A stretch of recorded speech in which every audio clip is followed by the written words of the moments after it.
இஸ்லாம் சொல்கிறது ஒருவர் கலிமா சொல்லி வந்து விட்டார் என்று சொன்னால் அவர் முஸ்லீம். இவங்க என்ன சொல்றாங்க, 5 வருஷம் ஆகணும். ஒரு இந்து ஒரு கோயிலுக்கு தான தர்மம் செய்ய வேண்டும் என்று விரும்புகிறார் என்று சொன்னால் 5 ஆண்டுகள் அவர் இந்துவாக இருக்க வேண்டும், சாஷ்டாங்கமான இந்துவாக இருக்க வேண்டும், பிராமணராக மாறி இருக்க வேண்டும். சட்டம் இருக்கா?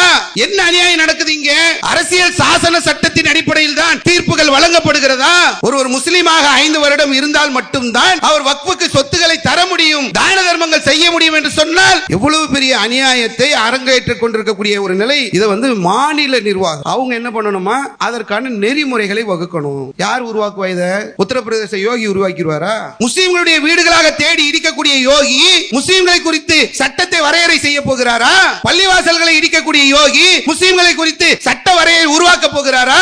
உத்தரகாண்டில் உள்ள முதல்வர் என்ன செய்வார்? ஒரு இரவுல 7000 முஸ்லிம் குடும்பங்களை அங்கிருந்து வெளியேற்றி இருக்கிறார்கள். இவங்க சட்டத்தை உருவாக்கணுமா? மத்திய பிரதேசத்தில் 173 மதரசாக்களை புல்டோசரை வைத்து இடித்த ஆட்சியாளர். குஜராத்தில் உள்ளவர், மத்திய பிரதேசத்தில் உள்ளவர், உத்தரப்பிரதேசத்தில் உள்ளவர், உத்தரகாண்ட்ல உள்ளவர்னா முஸ்லீம் 5 வருஷம் ஆச்சுன்னு அவங்க சர்டிபிகேட் தரணும். ஒருத்தர் முஸ்லீம் ஆயிட்டாரு, 5 வருஷம் தொழுதாரு, 5 வருஷம் நோன்பு வச்சாரு.